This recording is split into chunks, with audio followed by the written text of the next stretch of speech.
Hello friends, welcome to my channel. இன்றைக்கி நம்ம channel என்ன பார்க்குறோம் அப்படின்னா, இன்றைக்கி நம்ம வீட்டில் ஆடி 18 சாமி கும்பிட்டதை பற்றி தான் வந்து வீடியோவில் ஷேர் பண்ணியிருக்கேன். வீடியோ ஸ்கிப் பண்ணாமல் பாருங்கள். வீடியோ கண்டிப்பாக உங்களுக்கு யூஸ்ஃபுல்லாக இருக்கும். நம்ம சேனலில் யாராவது ஃபஸ்ட் டைம் பார்க்குறீங்க அப்படின்னா சப்ஸ்கிரைப் பண்ணி சப்போர்ட் பண்ணுங்கள். இவ்வளோ நாளாக சப்ஸ்கிரைப் பண்ணி சப்போர்ட் பண்ணிகிட்ருக்க அத்தனை பேத்துக்கும் ரொம்ப ரொம்ப தேங்க்ஸுங்க. வீடியோ பார்க்குறவங்க எல்லோரும் ஒரு லைக் கொடுத்துட்டு பாருங்கள். கமெண்ட்டில் ஹைப் காமிச்சது அப்படின்னா ஹைப் பண்ணி விடுங்க. ஆடி மாதத்தில் அமாவாசை, பௌர்ணமி, ஆடி கிருத்திகை, ஆடி பெருக்கு, ஆடி பூரம் இந்த மாதிரியான விசேஷ நாட்கள் நிறையா இருக்குது. ஆடி மாதத்தை அம்மனுக்கு உரிய மாதம்னு சொல்லுவாங்க. ஆடி மாதத்துக்கு எதுக்காக ஆடின்னு பேர் வந்தது அப்படின்னு சொல்லிட்டு ஒரு புராண கதையே இருக்குது. அந்த கதையை வந்து பார்க்கலாங்களா? ஆடி அப்படிங்கிற ஒரு பெண் சிவபெருமான் மேலே அதீத காதல்.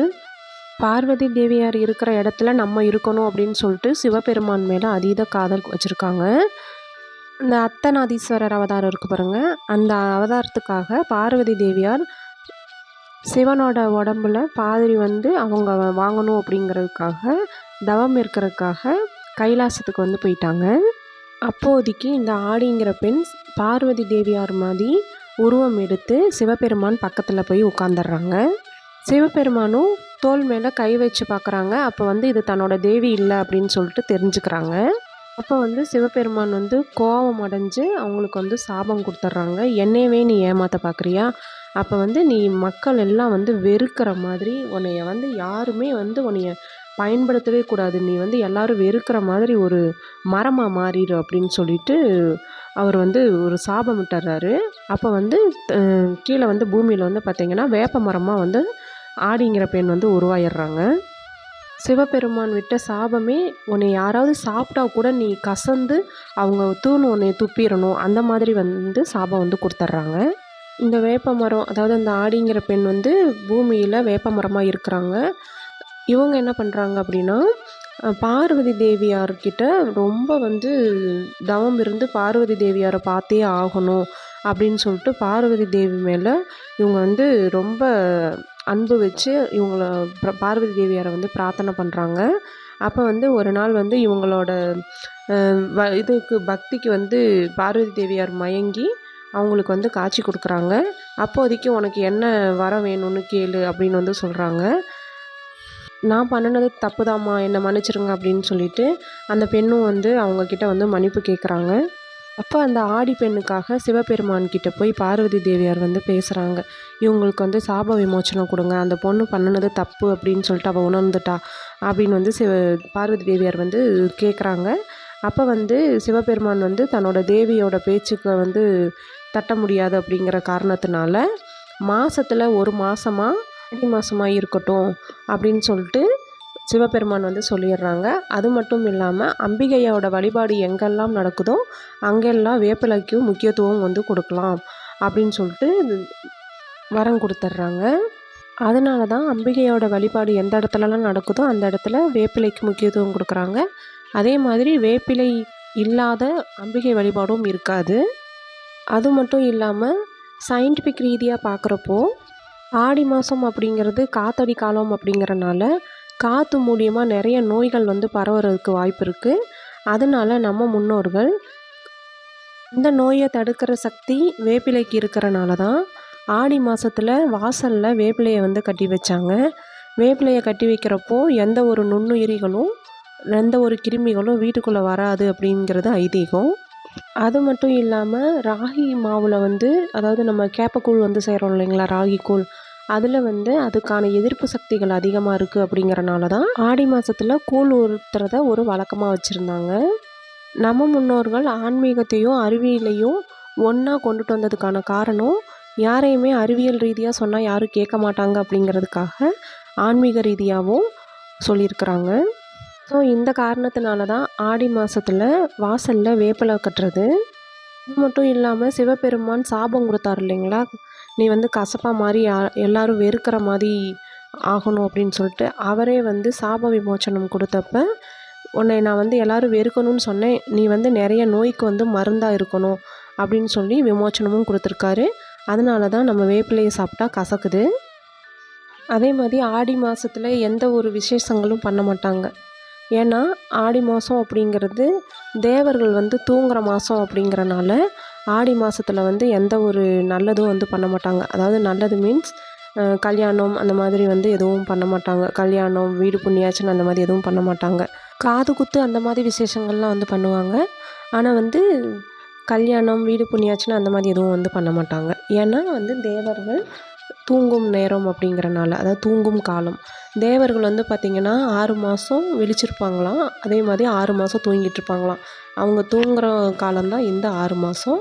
அவங்க வந்து தேவர்கள் கண் விழிக்கும் மாதம் அப்படின்னா நம்ம வந்து அந்த மார்கழியிலேருந்து வந்து எடுத்துப்போம் அந்த 6 மாதத்த. அதே மாதிரி ஆடி மாதத்துல நிறைய விசேஷங்கள் வரும். நம்ம வந்து ஆடிப்பூரத்துலலாம் வந்து கண்டிப்பாக வந்து எல்லா பெண்களுமே வந்து ஆடிப்பூரத்தன்னைக்கு உங்கள் வீட்டு பக்கத்தில் ஏதாவது அம்மன் கோவில் இருந்துச்சுன்னா வந்து அந்த அம்மனுக்கு வந்து வளைகாப்புக்கு செய்வாங்க. அதுக்கு வந்து கண்ணாடி வளையல் வந்து கண்டிப்பாக வந்து வாங்கி கொடுங்க. இது வந்து ரொம்ப ரொம்ப நல்லது. அதே மாதிரி வரலட்சுமி விரதமும் வந்து பார்த்திங்கன்னா ஒரு வருஷம் ஆடி மாதத்துல வரும், ஒரு வருஷம் ஆவணி மாதத்துல வரும். இந்த வருஷம் வந்து பார்த்திங்கன்னா ஆவணியில் வருது. அதாவது ஆகஸ்ட் 21ஆந்தேதி வரலட்சுமி பூஜை வருது. இந்த பூஜையையும் கண்டிப்பாக வந்து யார் தவற விட்றாதீங்க. இதை பற்றின தனித்தனி வீடியோ வந்து நான் வந்து இன்னும் வந்து ஷேர் பண்ணுறேன். இன்றைக்கி எனக்கு தெரிஞ்ச ஆடியோட சிறப்புகள் பற்றியெல்லாம் வந்து சொல்லிட்டேன். உங்களுக்கு ஏதாவது ஆடியோட சிறப்புகள் ஏதாவது தெரியும் அப்படின்னா அதையும் வந்து கமெண்ட்டில் வந்து சொல்லுங்கள். நானும் தெரிஞ்சுக்கிறேன், என்னைய மாதிரி தெரியாதவங்களும் தெரிஞ்சுக்கிட்டோம். ஆக்சுவலாக வந்து பார்த்திங்கன்னா பிரம்ம முகூர்த்தத்தில் எந்திரிச்சு பூஜை பண்ணலாம் அப்படின்னு சொல்லிட்டு காலையிலேயே வந்து எந்திரிச்சேன். 2:30 மணிக்கு எந்திரிச்சிட்டு ஒரு அரை மணி நேரம் கழித்து எந்திரிச்சிக்கலாம் அப்படின்னு சொல்லிட்டு படுத்தது.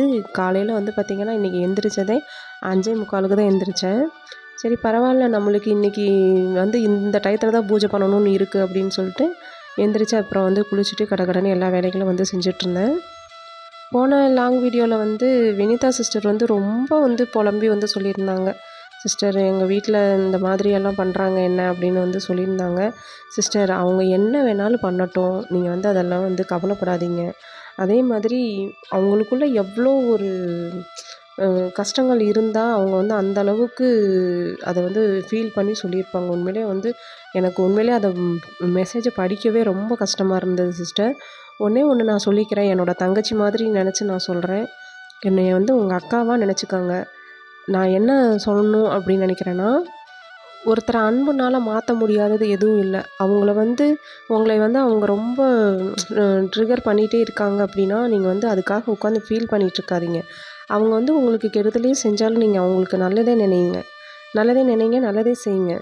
அதாவது அன்புனால் மாற்ற முடியாதது எதுவும் கிடையாது.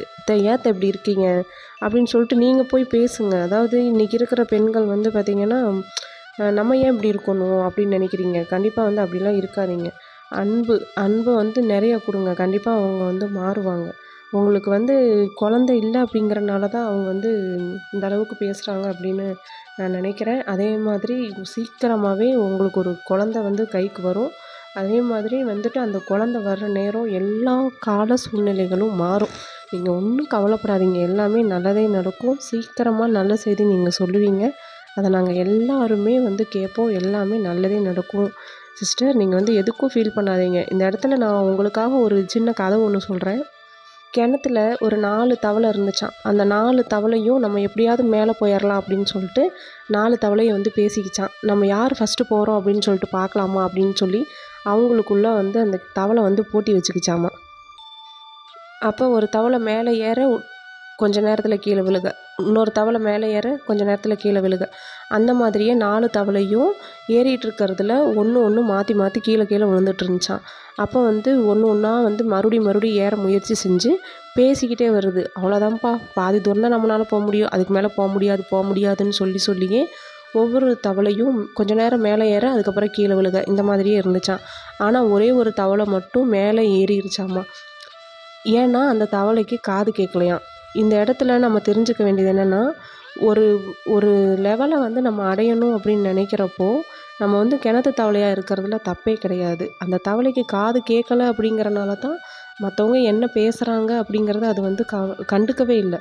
இது வந்து மற்றவங்க முடியாதுன்னு சொன்னனால மற்ற தவளைகள்லாம் கீழே விழுந்துருச்சு. அந்த மாதிரி நம்ம இந்த இடத்துல வந்து ஒரு சில நேரங்களில் நம்ம வந்து காது கேட்காத மாதிரி இருந்துக்கிறது நல்லது சிஸ்டர். அதே மாதிரி நம்மளுக்கு கெட்டதே நினைக்கிறவங்களுக்கு நம்ம வந்து நல்லதே நினைப்போம். கண்டிப்பாக வந்து நம்மளுக்கு நல்லதே நடக்கும். அக்கா தொடர்ந்து லாங் வீடியோ கொடுங்கக்கா அப்படின்னு வந்து ஒரு சிஸ்டர் வந்து எனக்கு வந்து கமெண்ட் பண்ணிக்கிட்டே இருக்கிறாங்க. அக்கா இல்லைங்க, லாங் வீடியோ டெய்லி கொடுங்கக்கா, உங்கள் வீடியோ பார்க்க பார்க்க எனக்கு ரொம்ப வந்து மோட்டிவேட்டாக இருக்குக்கா அப்படின்னு வந்து சொல்கிறாங்க. உண்மையிலே வந்து இதெல்லாம் கேட்குறக்கு ரொம்ப சந்தோஷமாக இருக்குது. நானும் வந்து ட்ரை பண்ணுறேன், லாங் வீடியோ டெய்லியுமே வந்து கொடுக்குறக்கு ட்ரை பண்ணுறேன். இன்றைக்கி நான் எந்த ஒரு கதையும் வந்து எடுத்துகிட்டு வரல. ஏன்னா வந்து இன்றைக்கி நான் அவங்களுக்காக ஒரு கதை வந்து அந்த கதையை சொல்லணும் அப்படிங்கிறதுனால தான் வந்து சொன்னேன். ஸோ இன்றைக்கி வந்து எந்த ஒரு கதையும் வந்து சொல்லலை. நம்ம அடுத்தடுத்து என்ன மாதிரியான வீடியோ கொடுக்கலாம் அப்படின்னு சொல்லிட்டு நீங்கள் வந்து எனக்கு கண்டென்ட் கொடுங்க. அதே மாதிரி நிறைய பேர் வந்து அக்கா வந்து கோலம் சூப்பராக போடுறீங்கக்கா, கோலம் வந்து இன்னும் நல்லா பெரிய கோலம்லாம் போட்டு காமிங்கக்கா அப்படின்லாம் வந்து சொல்லியிருந்தாங்க. பெரிய கோலம் போடுறதுக்கு எனக்கு வந்து இடம் இல்லை. அதனால தான் நான் வந்து சின்ன சின்ன கோலமாக வந்து போட்டுட்ருக்கேன். வீட்லேயும் வந்து சாமி கும்பிட்டு அடுத்து வந்து கடைக்கு வந்துட்டேன். ஸோ அவ்வளோதான் ஃப்ரெண்ட்ஸ், இந்த வீடியோ தான் முடிச்சுக்கிறேன். அடுத்த வீடியோவில் பார்க்கலாம். தேங்க்ஸ்.